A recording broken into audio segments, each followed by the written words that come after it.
All right, so again, I appreciate everybody sticking through because I know that after the lunch everybody wanted to kind of grab a coffee, but I'm just going to give a couple of introducing quotes here before we get started.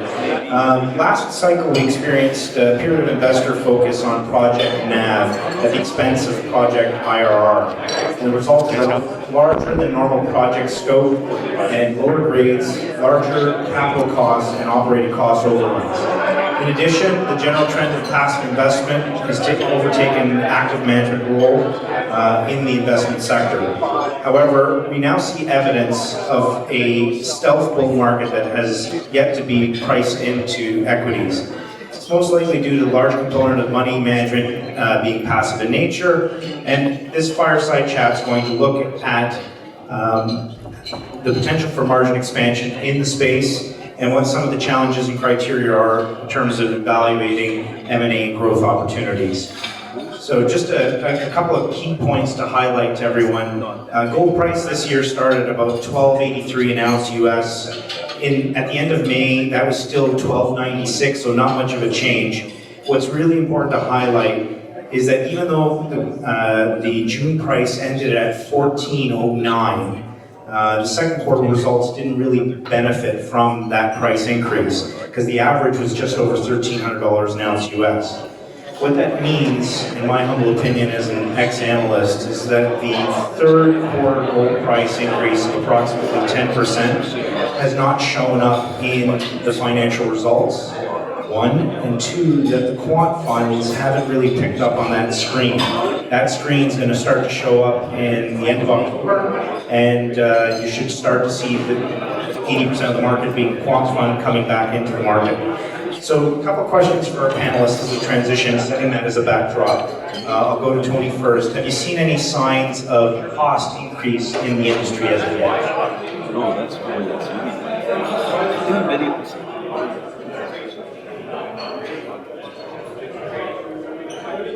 And not really. I don't think we've seen the cost escalation pressures. If you go back to 2012, 2015, there's a lot going on. Happening between Europe and Murray, and in the region that's when it was Davidson building and Peterborough building, so there was a lot going on in our region here in Canada. And similarly in Australia, we did see some potential cost pressures on energy costs, but that's It's the same question over this one. So obviously Newcrest has operations in Australia, Indonesia, Papua New Guinea, and most recently in Canada, but Redcrest hasn't come into our financials yet. So with respect to cost pressures, we really haven't seen it. We've actually seen a declining all-in sustaining costs for Newcrest over the last year. We dropped about $100 out of our all-in sustaining cost to $738 an ounce. But the pressures we see, we get a lot of questions from investors about Rio Tinto and BHP talking about cost pressures, and it's generally related to the labour market. So we do see tightening in the labour market in Australia for technical positions, and so those positions are taking longer to place, but it actually hasn't come in yet to our cost base. I'm just going to use this opportunity to kind of go off script a little bit, if that's okay. Is that, in the past, we've seen that as a function of the iron ore market? Is that a function of what's been happening over Brazil? All right, thank you. Using that as a segue, having sufficiently skilled people in the industry appears to be a risk. I know from my graduating class, I'm not going to mention how many years ago, there was probably 12 people that graduated from my program, and I would say that only 3 of that 12 is actually in industry. So what I would say is, what are some of the things that we could probably do in order to attract people into the industry from a talent perspective? And I'll go to Tamara first, if that's okay. So again, talent's a big focus for us at Newcrest. We're a very technical mining company. Our sort of technology and innovation is something that sets us apart from our peers with respect to our mining capabilities. So it's a topic that we talk about a lot. Attracting talent for us is obviously not just about how much you pay people, it's the kind of projects you give them exposure to. So we put a lot of focus in our pipeline, not just for our investors, but for our employees to understand what are the next block caving projects that our technical block caving team is going to go from after this, and then in 10 years or in 5 years, what's the project after that? We also focus on culture. The next generation is, they have different values than their parents. And so we're seeing that you need to have a more versatile, more diverse workplace environment for these people to be attracted to in order to come to work for you versus one of the many, not just peer options, but other industries. So for us, it's about culture, and it's about making sure that they're motivated professionally. Yeah, well, I mean, definitely people that are fortunate, I'll just reflect back, although if I talk about when I was 20 years old, which wasn't very long ago, or maybe it was, I remember having the same comment that there's no young people, no people coming in the industry, I think people in the industry. And we came, right? And what do you have to do? And what do I see as the challenge and the opportunity going forward? Number one is, first off, we've got to be better at selling ourselves and how exciting the mining industry is. The types of jobs you can do, whether you start off as a laborer working in the mine and with the potential you can grow in this industry. The types of jobs you have, the fact that it's good pay, it's safe work, and we do a lot of really interesting stuff. You definitely have to work with the universities and try to help to recruit people. And we as an industry can't get ourselves cocooned where they say, oh, the milk prices are down, we're not going to stop hiring, we've got to still bring young people in and new people into our industry, keep training. And then again, moving from the entry-level positions to apprenticeships and into technical staff. And then the other area, which is a big opportunity for us, is in terms of having more diversity in our workplace. Back in 2001 and 2002, I remember we having an Ontario Mining Association meeting. We talked about the lack of people in our industry, and should we talked about lobbying the federal government to allow more immigration from Eastern European countries into Ontario. And we said, somebody in the presentation said if we address the the gender gap by 10%, we don't have a problem. And you know what, we did. And if we continue to address the gender gap, and as a matter of fact, we also we have a big opportunity. We have lots of First Nations communities, Indigenous people, and local communities in the regions, trying to really try to attract people from those communities who will come and want to work and want to stay within our industry. I think so the cup's not half empty, it's really half full. Okay, the last, I would say, 2.5 to 3 weeks, a number of companies have traveled to the investor forums down in Denver and Beaver Creek, and you've met with a number of investors. I guess what I'm trying to ask is get a feel for what was the investor tone like, and why haven't we seen any real translation to share price movement in general? I know that you guys are the exception to the rule in terms of how your share prices have been performing, but in general, is there a tone that you guys could pick up on and summarize? Yeah, absolutely. For us, every meeting bar none, our shareholders came out with a very clear message, which was, we don't want to see you changing your gold price just because we've seen a move in the gold price environment. They wanted to make sure that there was a financial discipline employed within the sector that wasn't employed over the last cycle. Obviously, we saw a lot of destructive M&A, a lot of projects being built when the gold price went up, and I think that the buy side right now are staying back and waiting to see, if we can exhibit the financial discipline that they require before they come in. So as Paolo said in the opening, these increased gold prices aren't in our financials yet. For Newcrest, we actually only release financial statements twice a year. So I think that you're right, long funds will probably trigger on the momentum of the increased earnings that should come through. But I believe, and we talk about it a lot internally, it's actually an industry problem. If we see sell-side analysts putting up their price decks, after a certain period of time, gold companies that need to show increases in reserves will likely assume higher prices for their reserves and their projects, and then you see a repeat of the last cycle. So I think that investors are giving us very clearly the message: keep your gold prices low, let that profit flow back to investors.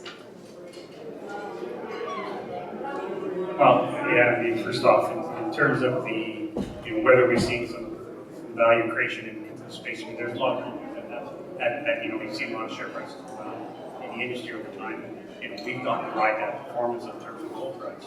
And I guess, you know, building upon what Tamara mentioned, is we've got to continue on the discipline in our industry. And if the only thing we do is we have positive share price performance because the price of gold goes up, I mean, really, what are we doing earning the pay? And what we're trying to do within Kirkland Gold is to design a company that we focus. We don't have to look at the price of gold. We pick a price that we think we need to be better than or less, which from our perspective, $9.50 an ounce, and try and work toward making sure all of our mines meet or beat that number, and have you know, a large enough level of production in order to generate profitability and returns for shareholders. You know, on the other side, yeah, gold might be $1,500 an ounce, and you know, we talked a lot of, there might be a lot of people in the industry who are getting excited about that, but again, you know, having been in this industry a long time, it's $1,500 an ounce, and I know some people are talking about $2,000, somebody had to talk about $5,000 an ounce not very long ago. I think we were in Denver. You know what? I think there's a really good chance we've all been through these cycles. It's going to go down again. I remember, you know, lots of euphoria in 2012. We hit $1,900 an ounce, and by September 2013, we were about $80 an ounce. Somebody asked David a question earlier about, which, you know, JP Morgan or something could do. Hey, the market is going to move up and down on gold. We're price takers, not price makers. As price takers, we got to focus on our business and pay the lowest costs. But keep our costs out of our out, produce as many more ounces of gold we can at the lowest price as possible, and focus on the business. Thank you. Switching gears a little bit, what are some of the things that governments can do to kind of help the mining industry? And I know that this is a bit of a difficult question to ask because mining is a bit of a global industry, and especially in Tamara, in your case, there's a lot of jurisdictions. But maybe from a high level, what are some of the things that you guys are working on in terms of help getting government on side? I mean, again, I think getting back to, you know, how you attract people to our industry, we also got to make sure that we you know, it's all about how we sell ourselves as an industry, that we're actually good people and good to have around. You know, for some reason the government is really happy and think they're doing a lot of great stuff out of the movie industry in Toronto, and you know, like you know, we're not as sexy as those people are, so I guess we don't attract investment. But we got to find a way to ensure that the governments recognize the importance of mining companies being there. And so, you know, what we're trying to do is we're trying to say the communities and the people that live around where we are should feel happier or better that we're there, and in order to get support of government. And you know what, we do get support of government, so on that side it's good. We need we need consistent, clear regulation and regulatory environment, understand how to get permits and be able to have a good communication or a good rapport within the government in order to get things passed. And sometimes we as an industry say, you know, the permit's held up. Maybe the permit's held up because we actually didn't fill it out properly, or we didn't communicate with the government official, or we didn't, you know, we just sent a piece of paper in the mail and we didn't bring personal stuff. You know, we can talk about communication by text and by email, and even communication by me calling you on the phone, but face-to-face communication is important, so we've got to continue to work with the government in that sense and make sure they know who we are, and you know, in terms, even when we build our mines and what we try to do, we try to build within the community again, so the community is aware that we're there. We don't try to hide from the community. And I think the other part, though, that gets, it helps us to get support from the government. But on the other part, and I don't mean this to be big, but we also need governments to be very consistent back to us, not hit us with unexpected changes, whether it's unexpected changes in regulation or removing support for projects and or adding costs or royalties to us. So I think that's a fair point. Over to you, Tamara, same question. So Newcrest operates in some very interesting areas. So from Papua New Guinea, Indonesia, Fiji, we've got investments in Ecuador. Yes, we operate in Australia and now in Canada, but so we do have a great experience of the importance of government relations. And when it all boils down to it, all we're looking for is stable fiscal and regulatory environment. The rest of it, we believe, is actually up to us. So we're the ones that the onus is on to create a close relationship of understanding with a new host government and community. The same thing that we talked about, Tony highlighted on. It's on us to identify what our policies and processes are, why we are operating as responsible miners, and answer any questions that they will have. It is on us to actually create a relationship that will go beyond the life of the mine, because these communities, they end up with the consequences of our mining activity. And so if you go into a new jurisdiction with the intent that your relationship is actually going to exceed the mine life, you're setting up a relationship that should be a win-win. And you're understanding what does the government expect from you and what you expect from the government. Okay, again, shifting gears a little bit here. About 5 years ago, my old business partner, Steve Parsons, who I spoke around here a little bit earlier, wrote a wonderful piece talking about how he was expecting production declines from a lot of major gold producers around the world, and also reserve declines. And we're starting to see that take hold in real time. And we're seeing a few large mergers in the industry happen to kind of artificially backfill some of these reserves. From your perspective, can you talk to some of the strategies and plans implemented in your respective companies in order to kind of address those concerns? So obviously we deplete our asset base every day with mining, and so reserves are always a topic of discussion for senior management.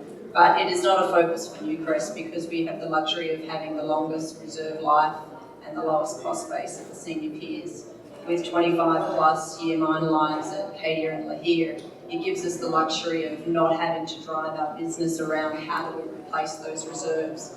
So when we look at growth, and we do, we always look at how we're replacing our depletion and how we're growing our production going forward. We look at it in a sequence, and the first one is organic growth, how do we get more out of our existing assets. Second is greenfield exploration. Third is early entry JV farming agreements with juniors. And finally, fourth, M&A only when we can see that we can unlock value with our technical expertise. So we have to bring something to the table that will create value for our shareholders that the next company can't do.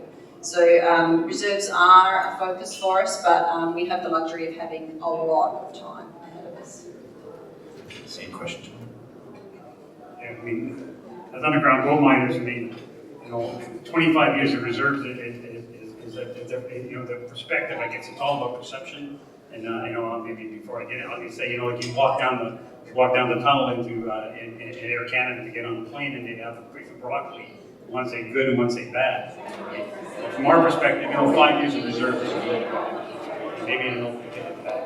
For an underground mine, it's actually pretty good. And so, part of our goal is to, to have you have the right amount of reserves ahead of yourself so you can plan properly. We definitely need to focus in our industry. You can't just be there to mine, because these are depleting resources. You have to have one of your core competencies being exploration, understanding geology, and we do that. We do exploration. We should be the best explorers on the properties we have than anybody could be. And you have 4 stages of exploration. One is drilling within even known resources or reserves to help improve the mine plan. Second part is to look for extensions second part is to upgrade resources and bring to reserves next year, because a minimum goal we have is to replace reserves line every year. Third part is looking for extensions of those resources, and in order to help you in terms of growing resources in future years. And the fourth is looking for something brand new. And you've got to be able to manage each one of those in detail, and you got to make sure you have core shacks. You got to make sure you support geology. You got to make sure it's an important part of our business. I always say, and we're in Toronto, we're here not far from Bay Street. A lot of people get excited about, we've got 12 grams over 83 meters, or somebody came up with something on 1 gram and some 1% copper and 12 grams per ton. Everybody gets excited about the grade, and we say, what other minerals are there? Because there's lots more in the rock that's telling you what's there than the grade, and you got to be able to be very much in tune with that part of your business. Thank you. Okay, so we've got about 6 minutes more here, so I'm going to jump ahead a little bit. What do you guys look for in terms of potential M&A, JV, or equity investment targets in the industry, given where we are in the cycle? First off, I got a good opportunity to work with Eric Sprott. So first thing you want to do is you want to find something that you can potentially steal. Find value that nobody else sees, right? So you get something for $1 and turn it into $10. So that's important. You're always looking, and that means that's not easy. That's hard work, and that's looking for things and trying, and sometimes that's risk because you got to take a lot of risk. So, but for us, I think the most important thing and what I see going forward is, and it gets back to the question and answer I gave the question before. We've got to put money in the ground. You can't win the lottery by finding deposits. You can't do a one ball and say, I know exactly what's going on here. You got to be prepared to do a lot of work. You got to be prepared to have make a lot of mistakes and have a lot of misses in terms of what they're trying to accomplish. So in that light, when we look for M&A or investment opportunities or something, we're looking for, is there something we can bring to the table that somebody else either doesn't see or they can't do. One of the strengths we have, say, in Kirkland Lake Gold is, first off, we understand our key geology, we understand what some of the areas we're working in, but mostly we got access to capital and financial resources.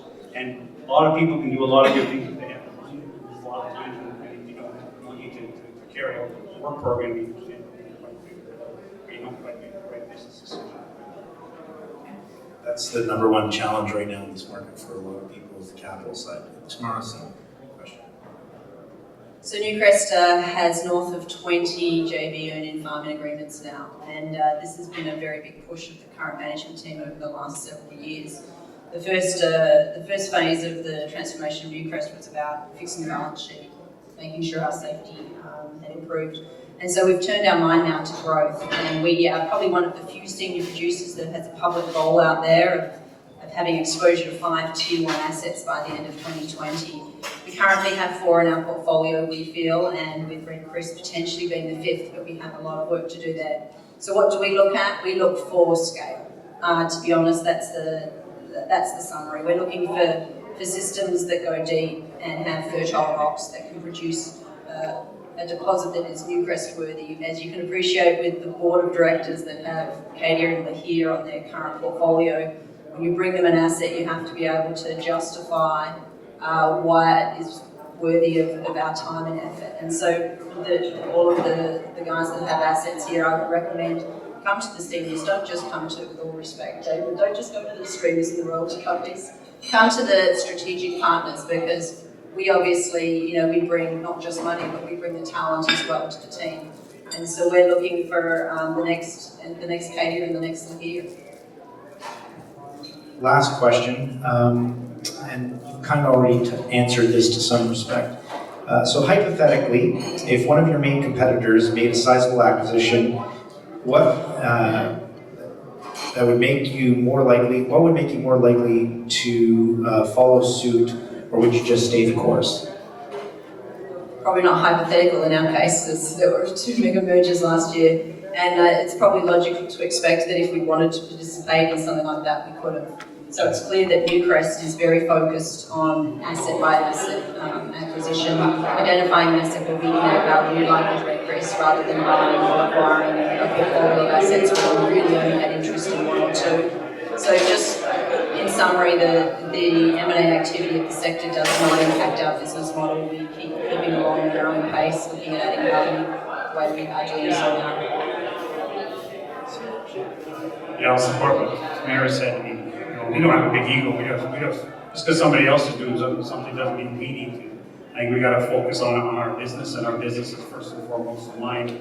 Our business is first and foremost to create value for our shareholders and be a profitable company. We just happen to mind goal doing that, right? So if we can do that responsibly and profitably, and then grow the business from there, that's the number one what we look for.